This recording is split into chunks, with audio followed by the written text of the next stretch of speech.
Welcome, everybody, to the Mind, Body, and Soul television show coming to you live from ConsciousEvolutionMedia.com. We are streaming there, as well as YouTube Live and Google Hangouts.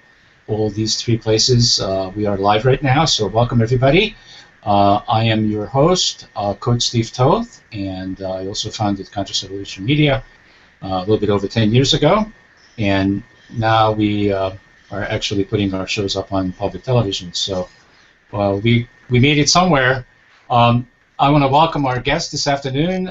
She is absolutely fantastic. I can't wait to have an hour with her.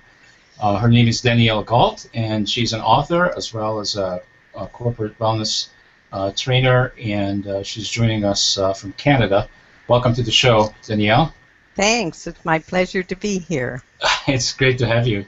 So, of course, I got to start my show the same way every time because it's just what we do around here. So if I took all those titles away, because we got people that are just tuning in for the first time, if I took all those titles away, like the author, the wellness and corporate trainer, and all the other things people have ever called you, what's left? Who is really Danielle Galt? Oh, I guess she's somebody who likes to share and be with people and love them as best I can and serve them in any way that is meaningful for them. Yeah. That's fantastic. So, we're going to be, our theme for the show today is something really exciting because I always like to work with energy and the chakras. So what we're going to be spending this conscious hour about is how the four lower chakras relate to people's struggles and challenges. And I'm finding, I don't know about you, Danielle, but a lot of people are in denial that they even have struggles and challenges.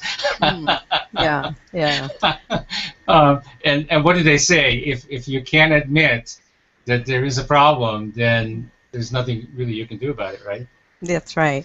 Yeah. Well, that's why I say the first insight that we have to have is self-awareness. So that's you can't start the game of life. I think you asked me one time if if life is a game, what are some of the rules and tools? And I said, and I have it in my book, the first sentence I think is the first tool is self-awareness. So we have to start with, who am I and what's happening in my life, and take a look at the patterns that show up around us, and that sort of leads us into the discussion of the four lower chakras, which in my take on yoga consciousness, it's where the struggles are in life. It's the human side of life, and if we take a look at our life overall and in general, we'll see that some of the same patterns, some of the same tensions and struggles show up ongoingly, different contexts, different people, but same kind of disturbance.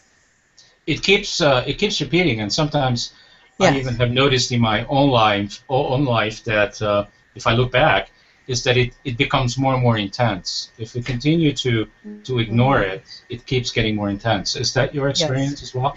Yeah, very much so, because nature, and we are part of nature. We're the basic elements of air, fire, water, and earth, and nature has its rules, and it's always wanting to serve us as Mother Earth and nature. But I think she gets tired too. I mean, we're seeing that on the planet right now with the air and water pollution and the tension and struggles that we have on the planet. It can become more intense, and we simply have to learn some of these lessons, if we're going to stay on the planet, or if we're going to stay in healthy relationships, or if we're going to keep a healthy body. Yeah. Sooner or later, Danielle, and I'm no longer attached. I used to be attached to when people actually do it, but I learned that I have no control over that, so I just kind of let that go. Yeah. And I just practice on myself, Yep. and walk the talk is what I do. Yes. Well, you're conscious living channel here, so if you aren't doing it, I don't know who would be doing it. Yeah, wouldn't be that really weird. However, I can tell you that a little bit over 10 years ago when I started this, I was much less conscious than I am today, and that's just my personal observation. I was just a little toddler, and I still am. There's so much more to learn and to grow, but uh, that's that's definitely something that I don't think I could do without, because the network wouldn't be successful at all if I was trying to BS people. And people's BS, radar or tool these days are fairly well defined.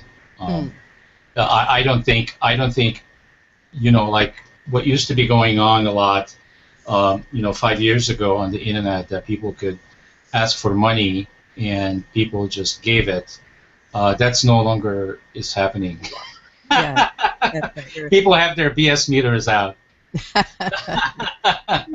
Yeah, and I think people are tired of the same pitch and the same manipulation, and so they're looking for deeper and stronger answers, and people that might facilitate self-discovery, which I think that's pretty much what I do. I try not to give advice so much. I try to facilitate a process of self-understanding and discovering your own inner wisdom.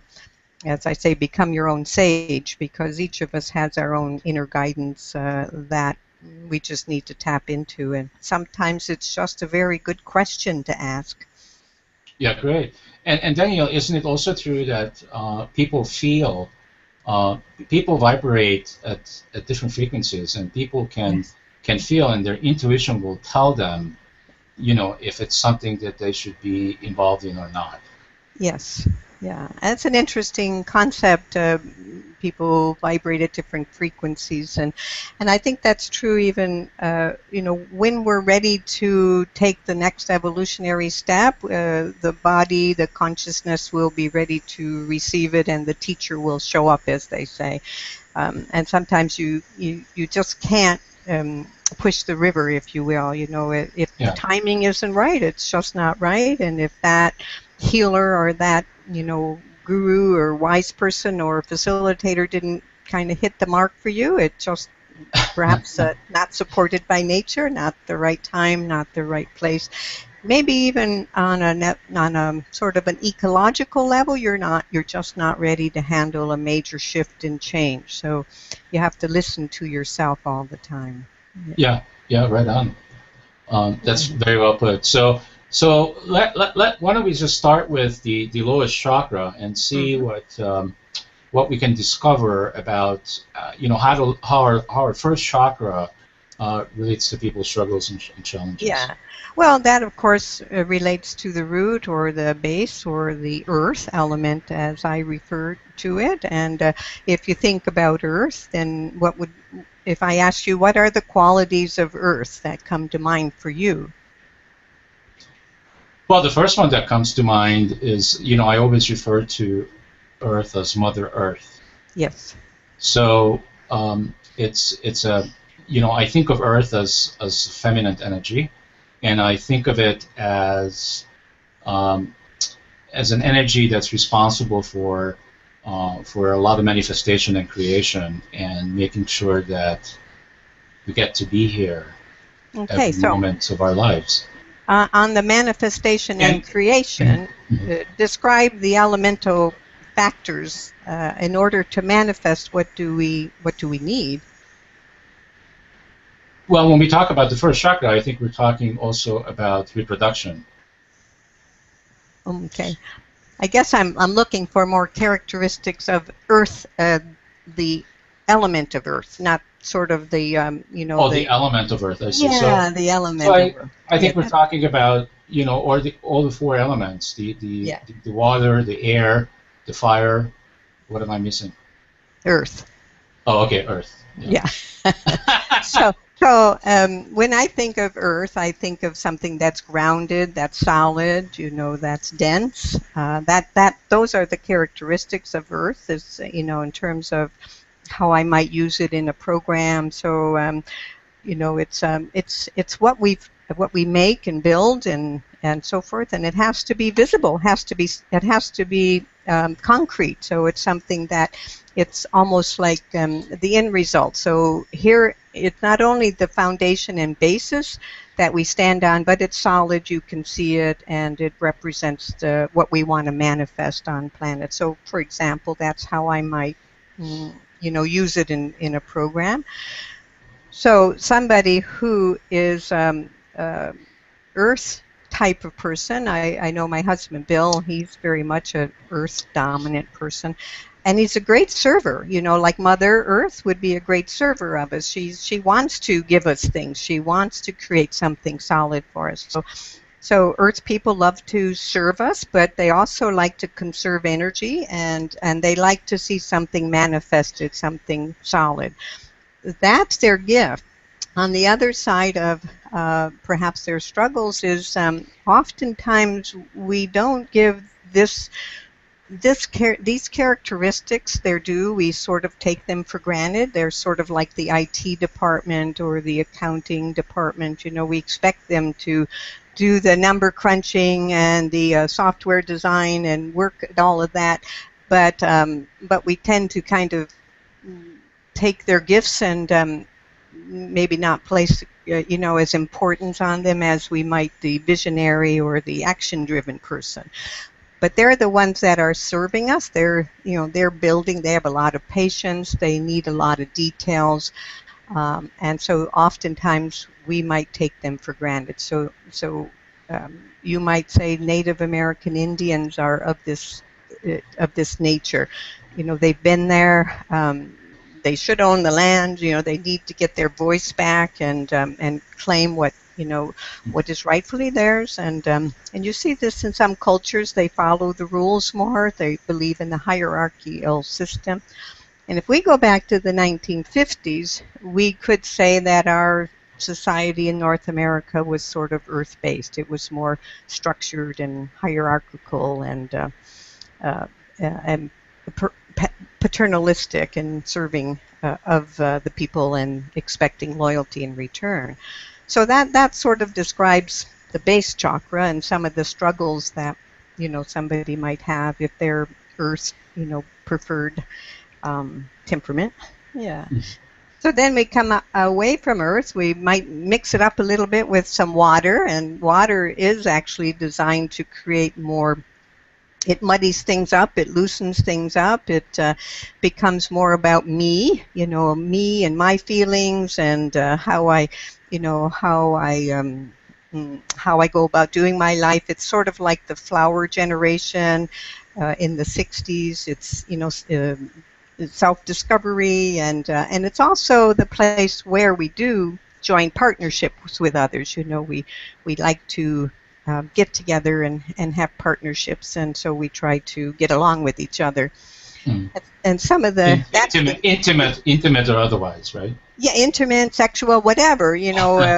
Doing things together. Yeah. So that would be the water strength. Is that they're very fluid. They kind of join groups. They like to make sure everybody's feelings are felt and heard, and they care an awful lot about people. And sometimes their struggle is that they forget to put themselves in the equation, and it's hard for them to develop clear boundaries because other people's needs are, perhaps sometimes more important than their own. So that's what the 60s were all about, and then we kind of move up into the 70s and 80s and into the 90s, and we're still in this phase, I believe, is the fire element, where things are heated up, and instead of exploring the me generation, we're now coming from the ego I'm first, get out of my way, there are no rules for me, I'll do it my way. And so we're kind of at that fire element where it's getting a little bit too hot for us, but the heat is designed to wake us up, and I think we're in that phase where, geez, we really do have to wake up. So the fire element, the gift is that they do create new pathways for us, but their struggle is that they can come across sometimes as too domineering and too overbearing. And then, of course, we want to move up to the air element or the heart chakra. And by the way, the fire chakra element is at the solar plexus, where it represents our will. And then we come up to the heart chakra, where we have the bridge between the lower chakras and the higher chakras. And here's our opportunity to get in touch with, compassion, tolerance, patience, and seeing a broader picture. And so, but at this air element, because if we look at the characteristics of air, it's abstract, it's invisible, it's everywhere, but it's unseen. And so air dominant people can sometimes have very high standards, and they're kind of always, raising the bar, if you will, and it's hard for people to work with them because they never feel acknowledged or pat on the back, or they always feel like, never good enough. So air people have to watch that they don't come across as too aloof and so forth. So that's kind of the elements and the chakras in a nutshell. Mm-hmm. The lower four, you mean? The lower four, yeah. Okay. And at the heart center. Go ahead. Before we move forward, and I'd like to provide a little bit more of a summary of each of the lower four chakra, specifically what people should be watching themselves for, and how should they compensate for it. But before we go there, we've got somebody in our chat room that's asking a question about the Earth has a core too. Remember when we talked about Mother Earth, and then they want us to talk about the core, and I don't know how the core relates to this conversation, the Earth core. I don't know either. Maybe could they elaborate on what specifically they mean? Yeah, they can hear what we just said, so we'll see. Yeah. We'll see if they're eligible. Yeah. I wasn't sure what to do with it, so. Oh, okay. Well, that's fine. I mean, I love questions. I just have to make sure I understand the question before I can, find any way to respond to it. Yeah. Yeah. No problem. So let's just take it from the beginning, from the bottom, and just summarize. Like for the first chakra, what are the specific struggles and challenges that people may have that they can identify themselves with if they're watching the show live, or they're going to be watching it as a replay, and how should they compensate for these challenges and struggles? Well, I think the Earth person, let's say, for example, if one of their strengths is conservation of energy, they don't like to jump into quick decisions without calculating, analyzing, and so forth. So they're slower to sort of, kick into actions and so forth. They don't like to brainstorm too long because it's just, it's fine to brainstorm, but let's pull back in and let's get practical. Those are some of the ways they might operate on a team. But if they go too strong in one direction and they conserve too much, sometimes an earth element person, if it's immature, can become stingy and hoarding, because they don't feel secure enough. So security is what they're striving for. So if they haven't evolved, if they're still operating on somewhat of an unconscious level in terms of being in planet Earth with other people, they might feel they have to hold on and grab and not spend and oversave and hoard. So they have to be careful. This just reminds me to the real estate industry. I worked with a lot of realtors, and they were always hoarding. So they were always very secretive, and they didn't want nobody to know what they're doing and what properties they're working on. And that's right. And secretive would be one of the ways that they might feel self-protective because they don't, knowledge is strength, so they hold on to the information. On teams where if they're not happy, they don't feel heard, they might slow down. It appears like they're working, but they might do some slowdowns, and it's hard to really say whether they're contributing on teams or not. Mm-hmm. Are these also, the type of people that always want more information and they have a hard time make a decision and get going? So this person could be very frustrating to people on a team. Absolutely, especially when you're in the higher elements of air and fire, because they're fast. They move fast through ideas Mhm. and Mhm. action items. So for them, to a plodding, slow, detail-driven, cautious Earth person, it could really frustrate them, and they might call them stubborn. They might say they're not team players, and so you can have some communication breakdown with that. So what would you recommend to these types of people if they recognize themselves in this Yeah. conversation? What could they be doing to kind of balance things out? Well, I think that's an excellent question. So, really, if you take a look at the qualities of the elements, so if Earth is dense, then one of the ways they might learn to self-develop is to find out what the qualities of fire and air are. I remember our two daughters who are very fire driven, and they would say to Bill, who's Earth, like, don't give me so much information, just give me the bullet points, so Yeah. so Earth has to kind of be willing, to, and that's the truth for all of us. We need to. That's why I call, my program and the book The Well-Tempered Life, because we truly get tempered in life itself. We want to be flexible and yet hardy. So the strengths and qualities of Earth are wonderful, and we should not just discount them because they're extremely valuable for the whole process. But if it's not working, if over and over and over again people, leave you because they feel you're too stubborn or you're too slow, then, shift upward. Think about these elements as dials. Turn this down, turn this up. And Mhm. you might need a coach, maybe Mhm. somebody Mhm. who can help you set Oh my some, God. yeah, yeah, They, somebody told me the other day yeah, in a conversation, and I'm not everybody, Coach Steve, needs a coach. And I go, and I go, guess what? That for me, that's not true. yeah, Everybody needs a coach, including me. yeah, yeah, And I'm being coached by people all the time, um, yes, that's right, because none of us, know it all, and we all have our blind yeah, spots.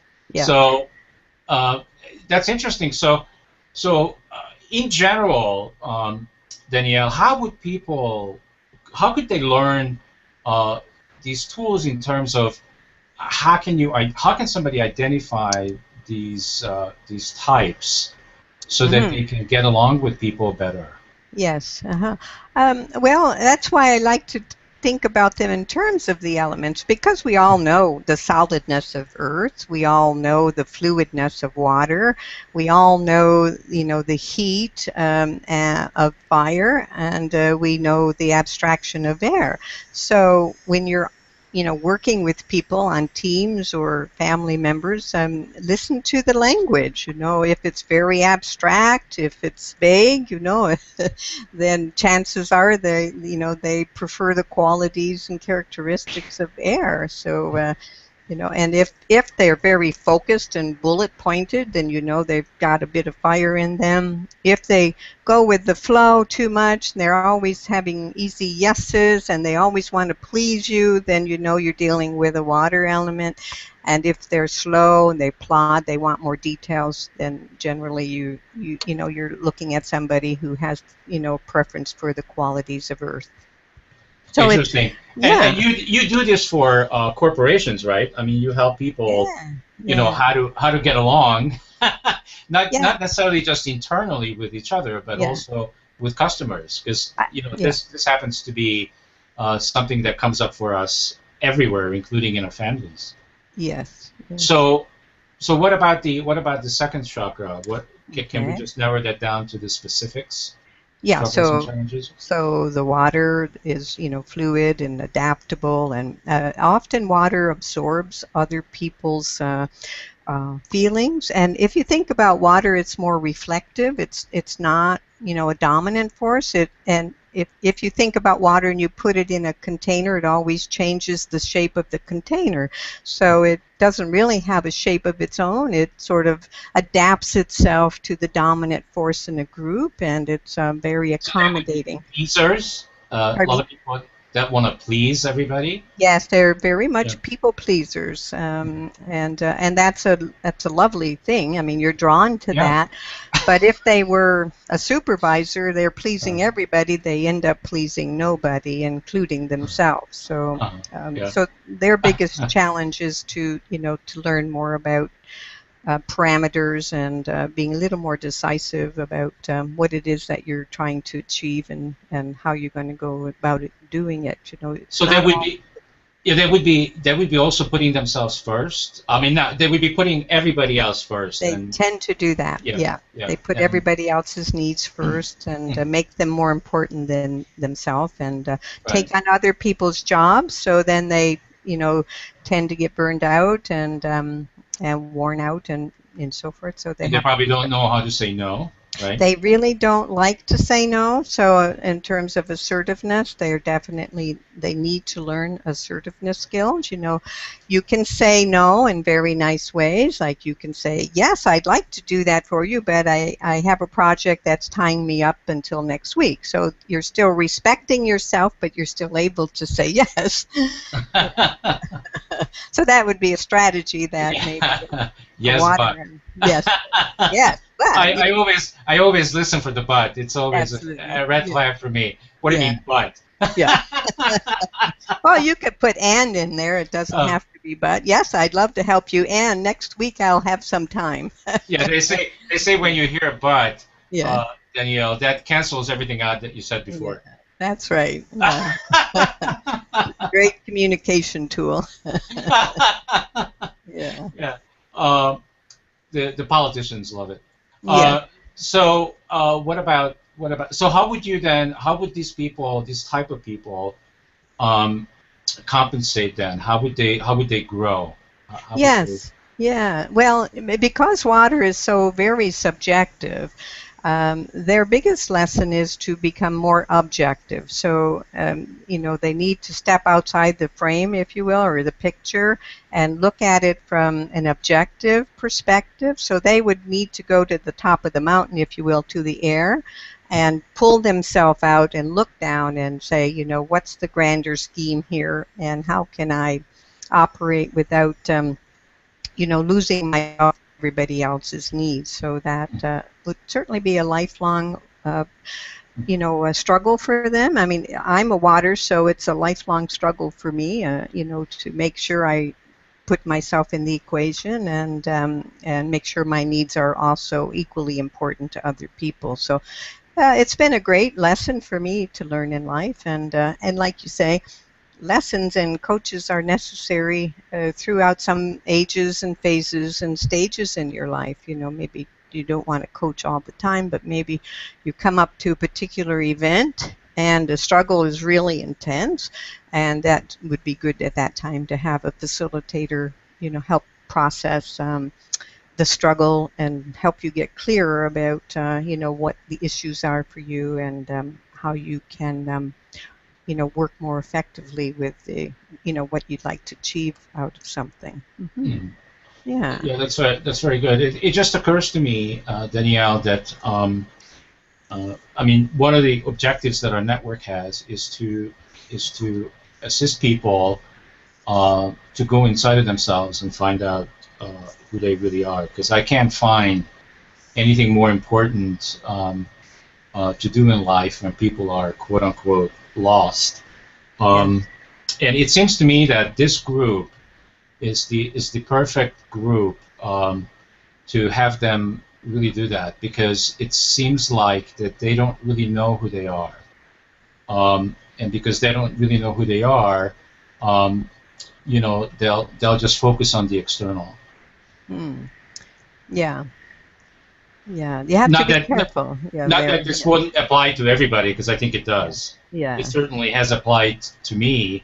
Yes. I needed to figure out, who I really was before I could even create this network. Mm-hmm. None of this would have happened if I didn't pay attention to that. Yes. So self-awareness, you mean, like getting more in touch with yourself. Getting to know, I needed to figure out who I really was and what I was about and why, what was the purpose of my birth? Why did I Why did I come here? What did I come here to accomplish? You know? Yeah. So when you say you need to find out who you really are you're saying you needed to find out what your primary purpose in life is Yes, for you? yes, Yeah. yes, Okay. yes. So that I knew that, like, what my passion is, and that's a really overused word. Yeah. But Yeah. I needed to really figure out what it is. Is there something that I could be doing in my life that Yes. would make my heart sing? Yeah. That's really what I was looking for. Because Lovely. until that time, I've done all kinds of things, but none of those things made my heart sing. Mm. I had my purpose was in life is to make lots of money and to control people. Yeah. Been there, done that, right? Yeah. And I Which went one? like, well, Yeah. I don't want to do this for the rest of my life Yeah. because it's just Yeah. no longer any fun. Yeah. That's it. Yeah. Yeah. Okay.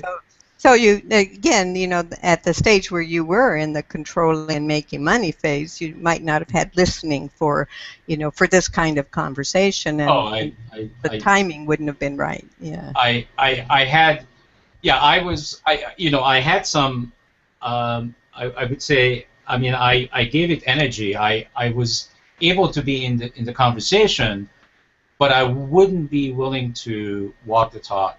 I would Mm. be just, Beautifully said. I Yeah. would just be pretending.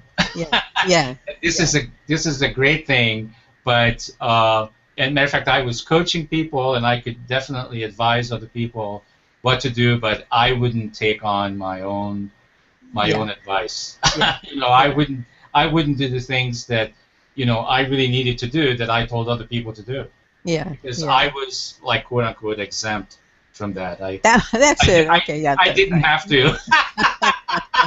Yeah. Hilarious. It's good to have those exemptions. Yeah. At least I can laugh at myself. Yeah. Well, I always refer to that as sort of negotiating with things. Like I'm not perfect at all, and I enjoy, a glass of wine or two, and I like to go out for dinner, and kind of let the body sort of sometimes rule.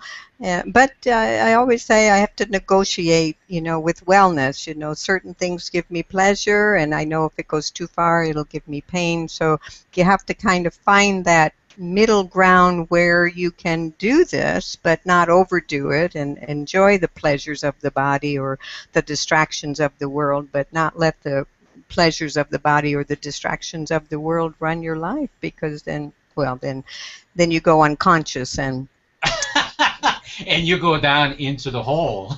you go down into And then you're the going to hole. find out how deep the hole goes. Yeah, yeah, I yeah, certainly did. yeah. Oh, did you? Yeah. And it sounds, I can laugh at it right now, but at the time it was really serious. Yes, And yeah. I wasn't laughing. Yeah.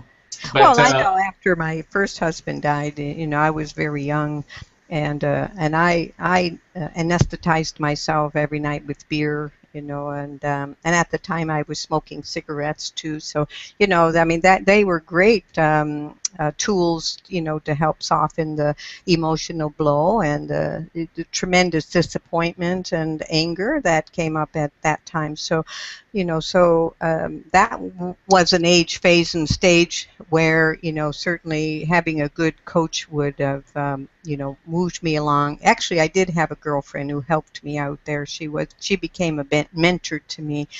And I also went on, sort of a tranquilizer at the time because I had two little girls, and I think there's always a place where some allopathic medicine can help you through a phase, but again, you don't want to get caught up in, those things that anesthetize us and have them become the dominant force in our lives. But as a tool, if it's useful and it saves you from, what I always say is you can't heal a dead body, so you need to stay on the planet. If you need chemotherapy, you have chemotherapy. If you need an organ taken out, have it taken out, and then continue the journey of self-discovery. And so I always say we're always negotiating with our life and our health and our well-being, but we're the captain of our ship, and we need to make sure we understand, like, is that too much? Is it affecting my sleep? Is it affecting my relationship? Is it affecting my work? Is it affecting my budget, my finances? Pay attention to those things, because those are the things of Earth. Those are the parameters. Pay attention to the feedback that we are giving. The feedback, yes, yeah. And if you're not listening, well, then, like you say, Mother Earth will definitely pay us a visit. That's it. Well, let's move back to the third chakra, and just summarize real quickly what are the struggles and challenges for the third chakra. Yeah. Okay. The fire on teams. The fire people are great. They're great marketers. They can conceptualize the goal and turn people to action items. They're great delegators. The goal's over here. Okay, let's take these 5 little things and let's go over here now. So they. They're great to move things forward, and because their greatest gift is actions. So that's very much important to them, and they're driven by the next set of actions. The struggle for them is that they can come across as domineering, and when they speak with conviction, it sounds like it's the final word, and they can shut people down, and people back away from them because the fire can be too strong and too dominant and too forceful. And they're great intimidators, right? People can feel intimidated by that energy. Oftentimes, they're very surprised that people receive them that way. They like, a good little fight and a good little heated discussion, and they expect that to come back. And of course, if you're of, the other chakras, if you're air, you really don't like that kind of heated discussion. If you're water, you become too sensitive to, the feelings, of yourself and others in the group. And if you're earth, you might really go deeper inside of yourself. So a fire person has to perhaps train themselves to listen more than speak, even though, it's hard for them, because they really do have some great ideas. Their strength is, they're sort of, they create pathways for us. So, and that's what the fire element does. It creates new ways for us to kind of move through things. But, they also have to pay attention. They don't want to burn bridges or, burn people out or anything like that. So that's tough for them, because it's hard for them not to kick into intense activity. That's what they like to do. Yeah. Awesome. So your recommendation is they need to learn how to listen more. They need to learn how to listen more. So good probing skills, and then get the most out of the team. They need to say if the person is more reticent to speak, especially with the dominant manager, that could be fire. You need to kind of, send them a memo and say, we're going to talk about this, prepare your thoughts on that, and you can go first, and you'll have 10 minutes. So you need to get the best out of people. When I work with teams, I always use, like, in a problem-solving process, Post-it notes, so that each Post-it note is a thought form on, what problem we're trying to solve. And so you don't get one person dominating the whole, idea of the group, because if you have a dominant force in the group, and especially if that person is in a power position, people will move in that direction. So you'll miss a lot of diversity and a lot of different ways of looking at an issue. So let other people bring their ideas forward first. Yeah. That's awesome. Thank you. Okay, so let's move to the fourth one, the fourth chakra, and talk about the struggles and challenges. Yeah. Well, because air is so abstract, if you think about these whole elements as a mountain, on top of the mountain, which has a very small space, stands the element person of earth, and they can see into the future. They're very future-oriented. They don't like to be reminded of the past, so they don't like to go to the earth. Don't remind me of why we can't have this dream. Don't bring me down. They don't like to get too involved in emotion. So, in terms of the water side. They, they don't put a lot of importance on, emotional issues. And so their biggest challenge is to understand the other layers below them. It's not just about vision and dreams and creativity and innovation. I had one manager who was air dominant, and in the 2-day process I put him through, he said, "Oh, I understand now. If I lose patience and my ideas aren't heard, I just move from one mountaintop to another." So, in other words, he won't evolve. He'll just stay in his lofty and poetic state and never be contaminated by the likes of the rest of us. Okay. Yeah. Very interesting. So what is it that you recommend that they need to take on to arrive at a more balance?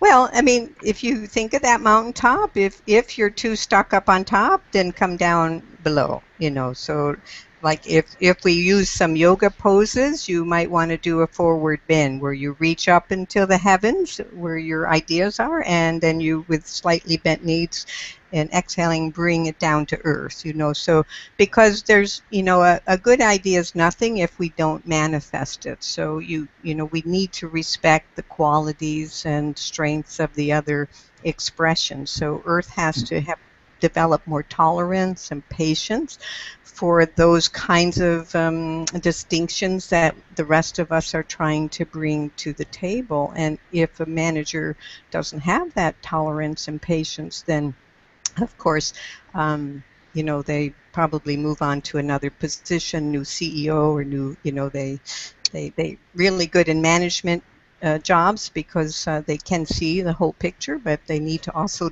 learn teamwork and developing their team's members and recognize the qualities that they're trying to bring forward. Yeah. Yeah, it's very good. All right, so what's coming to me right now, Danielle, is maybe we should somehow connect each one of these elements or groups to some primary work in terms of what these people would be most attracted to do for a living, because I think that's an easy way to identify these people. What would be automatically natural to them to be doing, to earn money and make a living. Yeah. So let's go back to the first chakra. So what would the people be doing for a living in the group? Well, as I mentioned, they're makers, builders, doers. So, for them, the purpose of life for them is to manifest something. So whether it's a software program, so you might find them in the IT department, or you might find them in the accounting, because accounting, takes an awful lot of details, and, like bean counting, the rest of us can't be bothered with it, but, but they CPAs, have CPAs, CPAs, bankers. Bankers, they have the patience for the minuteness of life and the very many details that goes into a project or so they see the in use of an idea as the most important part of the project. So that's their strength. Yeah. Awesome. So what about the second chakra? The water element people, because they're such caretakers, you might find them gravitating to social work or reverendship or, community projects, that type of thing, where they can serve people and, feel good about helping people out. Great little support. Find them in hospitals, right? Hospitals you might find water and earth, because hospitals, like a military, is very regimented, so you have the hierarchical, systems, and you have to buy into that. Yeah, I was thinking about nurses primarily. Yes, nurses would definitely, have a lot of patience in caring for people and patience with details, Yeah, so they would be a combination of water, earth, for sure. Okay. What about the third one? Well, fire element people, as they gravitate to things like marketing. So you'll find a lot of them in marketing departments, places where they can bullet point ideas and they're expected to move quickly, advertising, that type of thing. How about sales? At sales, yeah, they're great with sales because they could probably talk you into anything. Yeah, yeah, yeah, Okay. All right, yeah. good. All right, what about the fourth one? And The the air. air, they tend to gravitate into management positions. And I remember in one group, somebody raised their hands when the air people stood up and said, well, we tend to gravitate to management positions. And he went on and talked for a while, and somebody raised their hand and they said, great, how you describe it, but I don't understand a word you said. But I think if we look at some of the CEOs and some of the managers, sometimes we wonder how in the world, including our government. Yeah, Some of some of the people in the government right now, I have a hard time understanding, and I'm not talking about our president. yeah. When I I have a hard time sometimes understanding what in the world did this guy just say. Yeah, well, that's it. Yeah, they speak in very abstract language, and they're very vague and nebulous. So they're that's just the way they speak. And so communication styles, can listen to the words. What are they saying? What's the important word? If it's vague, if you can't grasp it, then probably you're dealing with somebody of the air element who prefers to see the vision and concepts and the overview, which we need. Would this be all the artists as well, like painters, like?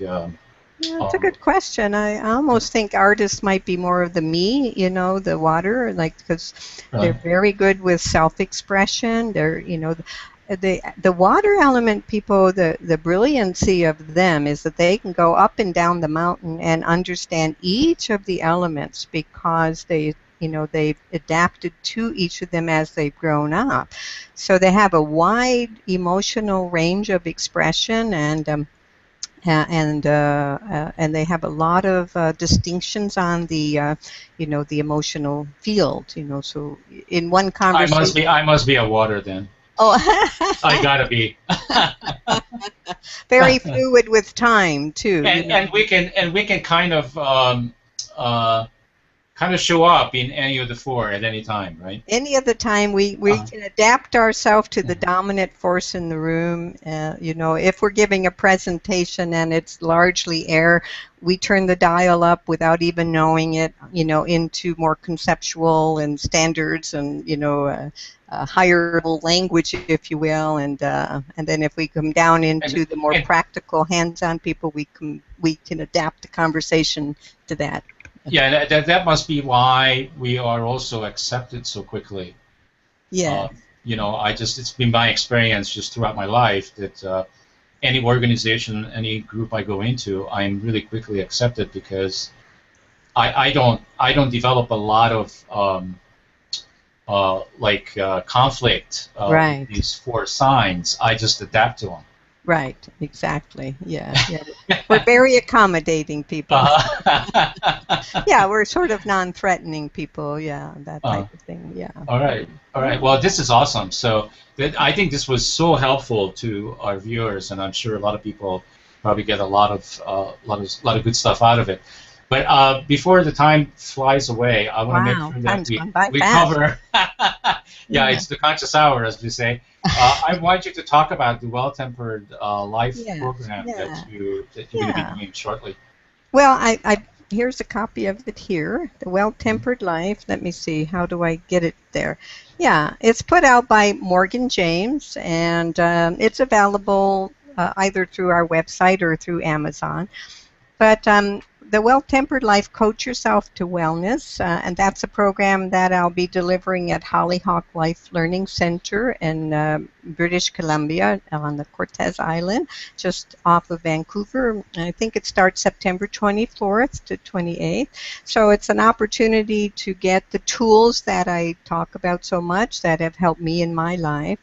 Not only will you get the coaching tools and an opportunity to create your vision and a plan for yourself, but I'll also talk about how hand, ear, and feet reflexology can help with. So if you work your ears with reflexology, it calms the mind, If you work the hands with reflexology, it cools the emotions. And if you work the feet with reflexology, it stimulates the body. So you have a whole system for balancing with reflexology. And then I give some poses that help the air, the fire, water, and earth. So you get a complete wellness system. You know, first, of course, you start with self-awareness, and then you work down to a plan, and then we look at some of the other tools. So it's a very comprehensive program, and we hope people can join us. This is the program there, the Hollyhock Well-Tempered Life. So yeah, so I thank you for the opportunity to share that with people, and I do hope people will sign up and or buy the book, or both. Actually, if you sign up for the Hollyhock, you will receive a book in the program. So awesome. Yeah. And what's the website that people can go to get more information? Yeah. You know how those people in the first chakra always need more information. That's right. Where could they go to do that and make a powerful choice? Well, I have two websites. One's for the corporate side, one's for the wellness side, but the Well-Tempered Life is on both of those. It's www.corporatetrainingservices.com, but there's hyphenation between it, corporate-training-services.com, and www.wellnesstrainingservices.com, and hyphenated there as well, wellness-training-services.com. So I'd love to hear from anybody who, maybe we've raised some questions. I'd love to hear the questions and comments and get your feedback. So, don't be shy, email me. If my email is on both of those websites. So that would be awesome to hear from people. Yeah, fantastic. Thank you for mentioning all of that. And I just want to let everybody know that we are doing something new also on our shows now, and so we have a showcase that we have actually developed for Danielle and her program. So if you're watching the show right now and you're going to be watching it in the future, you can click on the Be Part of the Conversation on the bottom of the video, and when you click on it, you actually will open a new window, and the right hand side there'll be a showcase which actually shows Danielle's program and the pictures, and you can click there for more information, so you won't get lost, because we want everything to be clear, and we want people not to be able to get lost and have the excuse, well, I don't know how to get there. Yeah, the accessibility. That's great. We'll get you there. All right, so I want to spend the rest of the time, if you don't mind, on the show to talk about health, because I don't know if I mentioned this to you before, Danielle, but these days, actually for the last couple of years, health has become more important to me than consciousness, because I finally connected the dots that if I don't have my health, the consciousness and how much I have grown and how much I am, on this, on this route to grow won't matter. Yes. That's right. Yeah. So what are your recommendations to our viewers? Because what I'm noticing is that everybody out there, in some way or another, are either not eating well, not exercising, not getting enough nutrition. They are getting obese. There's huge amount of stress out there that people just don't know what to do, how to handle. Yes. There has to be something. There's just too many things that are going on with us that are taking everybody to Walgreens or other places, and all of us are being on 3, 4, 5, 10, 12, depending on how old we are, pills that are really not even handling the core. Oh, this is the connection to the earth core. None of these things are handling the core reason why we are dealing with what we're dealing with. They all just dealing with the symptoms. Yes, yes. So I know this was a long and heavy question, but it's really on my mind every day. Well, first of all, health is a word that you personally have to define for yourself. You know, what does health mean to you? So if it means that you have a particular body weight, then that gives you a specific parameter to kind of consider. So, for example, I weigh myself every day. Lots of people would say don't do that, but I use numbers. So, you know, my upper limit is 130, and I don't like to ever go over that. So let's say that maybe I go out and have too much to eat or drink one day. So then I stand on the scale and it's 132. Now, if I don't do anything about it that day and bring it back down to 130, and I continue not paying attention to diet and exercise, then I'll go up to 134. I don't want to be at 134. I don't want to be at 132. I want to stay at 130 or, you know, 128 or something like that. So 130 is my upper limit. So the physical world, especially as you get older, the physical world becomes much more important. You can't take it for granted anymore. You have to pay the fiddler, as my mother always said. So in my family, there's a lot of cardiovascular disease. So I know that I have to exercise. So I walk, you know, at least for 3-4 times a week, and more often. Of course, sometimes life throws us a curve. Like last February to June, I was in very heavy training schedule. So now I'm negotiating with my health. You know, I'm not always established in the habits that support, you know, what I define as health for me. So now I have to kind of find a way to balance that out when the heavy schedule goes. Unfortunately, I think, like you're indicating, people are living on that stretched out schedule far too long and too often, and then they'll lead to burnout. So it's up to us to self-manage. So I think numbers are important. It's the same with finances. You know, what's the number that will keep you in a budget? If you go over that number, you know, if you continue to go over that number, you're going to start to have stress from debt. You know, so use the physical world, the parameters that Earth, you know, gives us, the solidness, the feedback, and calibrate. You know, and then if you continue to abuse those numbers, then you know you're going to have to pay a consequence. There's no way around it. So the choice is always ours. On this, is why I say, you know, how negotiating are you with your health and your wealth, you know, and so forth. If you're going too far in one direction, pull it back. You know, like, what are the steps that will bring you back to the right weight? What are the steps that will bring you back to the right financial health? And, you know, what's the steps that bring you back to good relationship with your spouse or partner and so forth? So are you willing to take those steps? And if not, why not? You know, maybe time isn't right. Maybe you're not ready to deal with it. So all these things, you know, like we say. Maybe you have to have a heart attack before you pay attention. Well, that's what will happen. Nature has a way of wakening us up, and it generally comes through a crisis or a wake-up call of one form or another. And but if we're paying attention to the information and feedback, we don't have to take it that far. You know. Yeah, that's awesome. Yeah. And you know. You mentioned this before, that you are doing this upcoming course, and it sounds that also people are ready.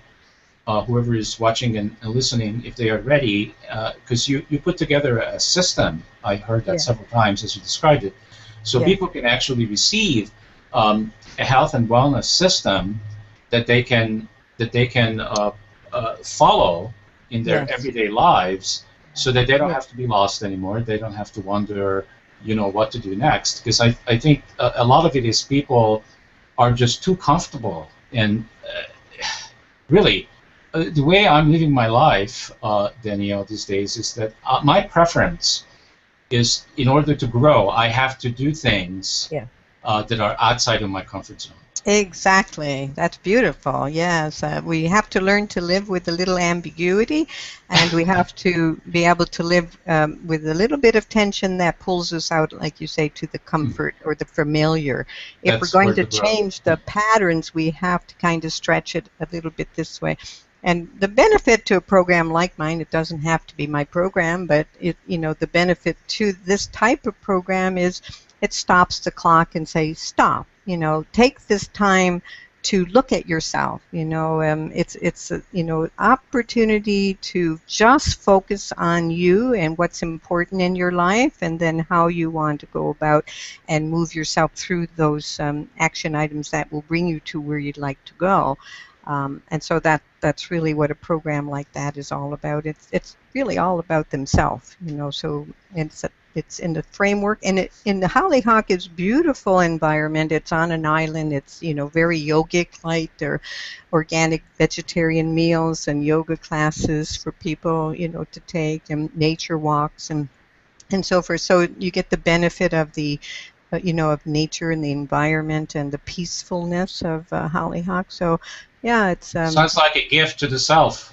It's truly a real gift to the self, and one that I love doing with people and sharing. That's why I say I love sharing these two. They've helped me in my life. Struggles are continuous; they never go away. So it's not like you arrive anywhere. It's an ongoing process. I'll wake up tomorrow, I might have a tension or a struggle. Oh, there's an opportunity, for me to grow and become more awake or aware. Yeah. So. But people will get some tools how to deal with it. Definitely.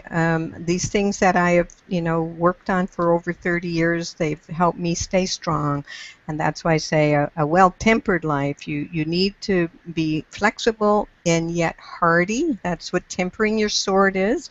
Temper it in life itself. Life isn't meant to be easy. We are given struggles.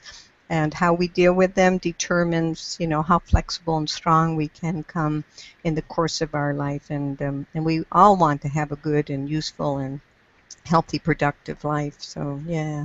Awesome. Thank you very much, Danielle. I think we provided some incredible value to our viewers. And I hope that the people that are ready will take you up on your offer.